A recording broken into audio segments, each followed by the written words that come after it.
Hello friends. मान अपमान। अपने ऑफिस में आए एक विदेशी क्लाइंट को खरीदारी कराने के लिए श्रेया उन्हें लेकर शहर में घूम रही थी। दोपहर का खाना खिलाने के लिए श्रेया उन्हें लेकर बड़े मॉल में गई।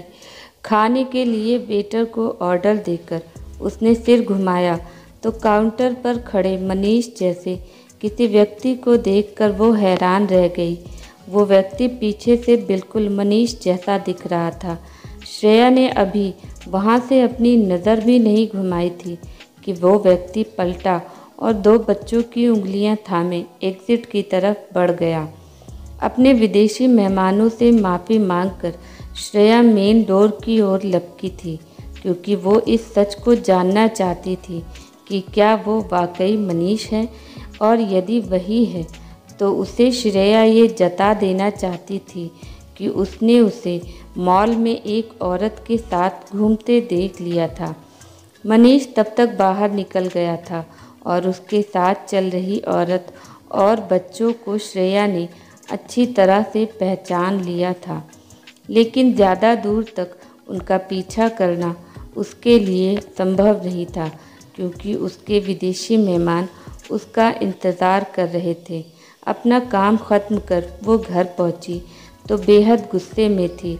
उसने कई बार मोबाइल पर मनीष को फ़ोन करने की कोशिश भी की थी, पर शायद उसका मोबाइल बंद था, इसलिए संपर्क नहीं हो पाया था। वो थकान के कारण टेलीविज़न के सामने आंखें बंद कर बैठी हुई थी जब रात के लगभग 10 बजे मनीष ने घर में प्रवेश किया। क्या बात है, आज बड़ी देर से आए हो? श्रेया ने व्यंग किया। हाँ, देर तक काम कर रहा था, मनीष सामान्य भाव से बोला। वो श्रेया की आवाज़ में छिपे व्यंग को नहीं भाप सका। ओह, तो आजकल कार्यालय का काम शॉपर्स पैराडाइज में होने लगा। क्या मतलब? यही कि मैंने अपनी आँखों से तुम्हें 2 बच्चों और एक औरत के साथ वहाँ देखा था। यही सवाल मैं भी तुमसे पूछ सकता हूँ। तुम वहाँ क्या कर रही थी? मैं एक विदेशी प्रतिनिधि मंडल के सदस्यों को खरीदारी कराने और खाना खिलाने ले गई थी, तो मैं भी वहाँ उन बच्चों को खरीदारी कराने ही ले गया था। नीना और नमन के स्कूल में दाखिला मिल गया है। उनकी स्कूल की यूनिफॉर्म और दूसरी ज़रूरी चीज़ें खरीदना था। 2 दिन बाद ही नया सत्र शुरू हो रहा है, मनीष सपाट स्वर में बोला। उसके स्वर में तनिक भी ग्लानि या संकोच नहीं था। इसका मतलब तो ये हुआ कि सुधा और उसके बच्चे अभी तक यही हैं। श्रेया अपना गुस्सा छिपा ना सकी। देखो श्रेया, शादी से पहले ही मैंने सारी स्थिति तुम्हारे सामने साफ कर दी थी। मैंने साफ कह दिया था कि मैं अपनी पत्नी और बच्चों को नहीं छोड़ सकता, पर मैंने तुम्हें ये आश्वासन ज़रूर दिया था कि मैं रहूँगा तुम्हारे साथ, और मैं अपना वादा निभा रहा हूँ। लेकिन तुम्हारे माता पिता ने तो कहा था कि हमारी शादी के बाद तुम्हारी पहली पत्नी और दोनों बच्चे उनके साथ गांव में रहेंगे, क्योंकि उन्हें बुढ़ापे में कोई देखभाल करने वाला चाहिए। मेरे माता पिता को देखभाल की ज़रूरत हुई तो वो यहाँ आकर मेरे पास रहेंगे। सुधा और बच्चों को गांव भेजकर मैं उनका भविष्य दांव पर नहीं लगा सकता, मनीष ने स्पष्ट किया। बहुत अच्छा, क्या सफाई दी है। मैंने तो सोचा था चोरी करते रंगे हाथों पकड़े जाने पर तुम शर्मिंदा हो जाओगे और भविष्य में ऐसा ना करने का मुझे आश्वासन दोगे, पर तुम तो बेशर्मी से अपनी करतूतों पर पर्दा डाल रहे हो। कैसी चोरी श्रेया? नीना, नमन और सुधा के प्रति भी मेरा कुछ कर्तव्य है, मनीष ने समझाने का प्रयत्न किया। क्यों नहीं, बाकी सबके लिए तुम्हारा फ़र्ज़ बनता है, बस एक मुझे छोड़कर। मैं ही बेवकूफ़ थी जो तुम्हारे प्यार के झांसे में आ गई। माँ ठीक ही कहती थी। क्या कहती थी तुम्हारी माँ? यही कि तुम मुझसे नहीं, मेरे मोटे वेतन से प्यार करते हो। ज़रा सोचो तो, इस विवाह से मुझे क्या मिला? तुम अब भी अपने परिवार से जुड़े हो और मैंने अपना तन मन धन सब तुम्हें सौंप दिया। इतना कहकर श्रेया सुबकने लगी। अच्छा, अब ये रोना पीटना बंद करो, मनीष बोला। चलो खाना लगाओ। इस संबंध में हम कल बात करेंगे। क्यों, सुधा ने खाना नहीं खिलाया क्या? जाओ वहीं जाकर खाओ, मैंने नहीं बनाया कुछ भी। बिफर उठी थी श्रेया। श्रेया और मनीष का विवाह हुए अभी 6 माह ही हुए थे। दोनों का प्रेम प्रसंग कार्यालय में फाइलों के आदान प्रदान के बीच शुरू हुआ और पागलपन की सीमा तक पहुंच गया था। श्रेया अपने माता पिता की इकलौती संतान थी। माता पिता ने उसकी हर इच्छा को पूरा किया, पर जब उन्हें ये पता चला कि वो विवाहित मनीष से विवाह करना चाहती है तो वो अड़ गए थे और विवाह के लिए साफ इनकार कर दिया था।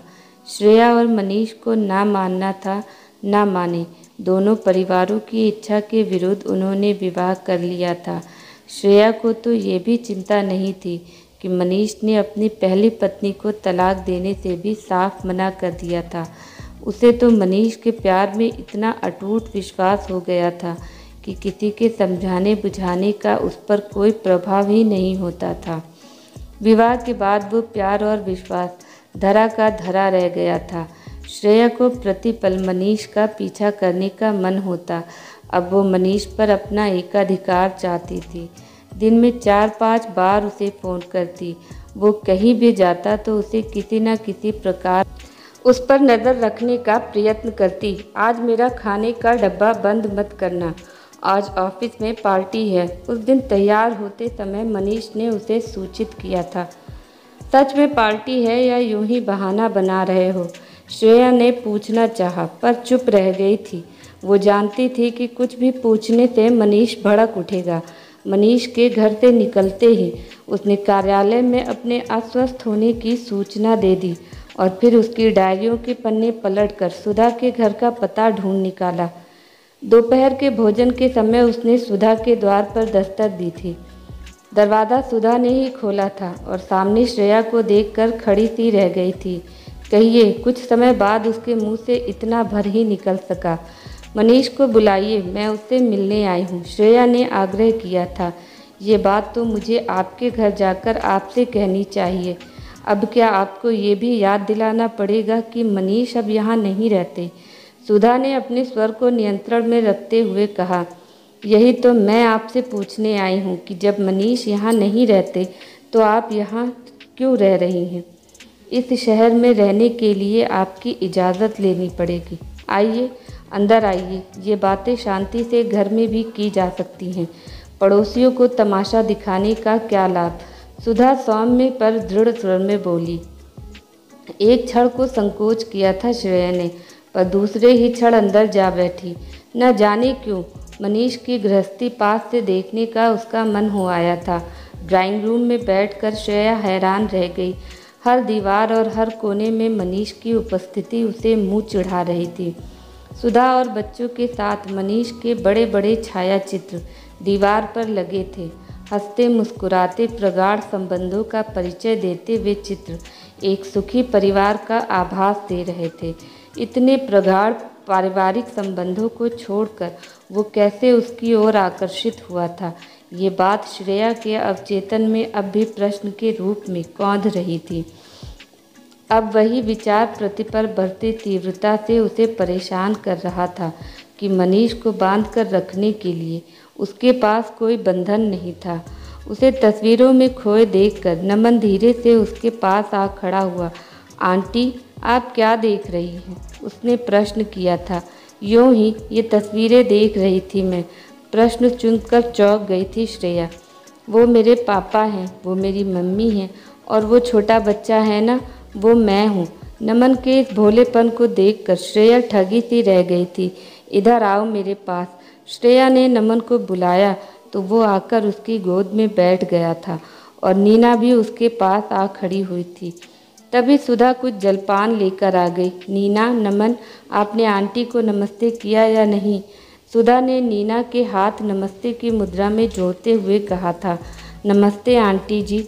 दोनों बच्चों ने एक साथ ही अभिवादन किया। आप कुछ कह रही थी? सुधा ने श्रेया को चाय की प्याली पकड़ाते हुए पूछा। मैं तो केवल ये पूछ रही थी कि आप और बच्चे तो मनीष के माता पिता के पास गांव जाने वाले थे, फिर ये विचार क्यों बदल दिया? श्रेया ने किसी प्रकार अपनी बात पूरी की थी। देखिए, गांव जाने की बात मनीष के माता पिता ने की थी। मैं उनके प्रस्ताव का स्वागत करती हूँ, पर बच्चों के भविष्य के लिए मैंने यहीं रहने का निर्णय लिया और मनीष भी यही चाहते थे। पर वहाँ दोनों बच्चों को दादा दादी का सहारा मिल जाएगा। स्कूल तो वहाँ भी होंगे ही, स्कूल तो वहाँ भी हैं, पर मेरे बच्चे उस वातावरण के अभ्यस्त नहीं। इस समय मान अपमान हानि लाभ जैसी बातें मेरे लिए बेमानी हो गई हैं। मेरे बच्चों का भविष्य ही मेरे लिए सर्वोपरि है और मेरे विचार से इनके भविष्य को संवारने का कार्य मनीष का ही है। मेरा ये तात्पर्य नहीं था। मनीष का जो कर्तव्य है उसे उन्हें निभाना ही चाहिए। श्रेया अपराध बोध से भर उठी थी। मैं तो स्वयं अपने पैरों पर खड़े होने का प्रयत्न कर रही हूँ। मेरे मायके में केवल एक सौतेला भाई ही है जिसकी परिस्थिति हमें सहारा देने की नहीं। फिर भी मेरा आपसे वादा है कि हमारे कारण आपको आज सुविधा नहीं होगी। सुधा का स्पष्ट स्वर और चेहरा बेहद संयत था। श्रेया का साहस नहीं हुआ कि मनीष के संबंध में कुछ और पूछ पाती। उसने नीना और नमन के सिर पर हाथ फेरा और सुधा को नमस्कार कर बाहर चली आई। उसके बाद श्रेया कई दिनों तक सो नहीं सकी थी। उठते बैठते नीना और नमन के चेहरे उसकी आंखों के सामने तैर रहे थे। फिर एक दिन अपना सामान बांधकर श्रेया अपने माता पिता के पास जा पहुंची। मैं सब कुछ छोड़ आई हूँ माँ, वो उदास स्वर में बोली। वहाँ मेरा दम घुटने लगा था। मनीष का घर तोड़ने का दुखद आभास मेरा पीछा ही नहीं छोड़ रहा था। काश ये सब तुम्हें पहले समझ में आ जाता। माँ ने उसे गले लगा लिया। ऐसा मेरे साथ ही क्यों होता है माँ? गलत निर्णय लेने के बाद ही मुझे क्यों अपनी भूल का आभास होता है? वो सिसक उठी थी। उधर मनीष जब घर लौटा तो श्रेया का पत्र उसका स्वागत कर रहा था, जिसमें उसने अपने लौट कर जाने का कारण स्पष्ट किया था। आपको ये कहानी कैसी लगी? प्लीज़ कमेंट करके कहानी के बारे में अपनी राय हमें ज़रूर बताएं। अगर आपको ये कहानी पसंद आई हो तो अपने दोस्तों के साथ शेयर करें और ऐसे ही कहानी सुनने के लिए हमारे चैनल से जुड़े। Bye bye.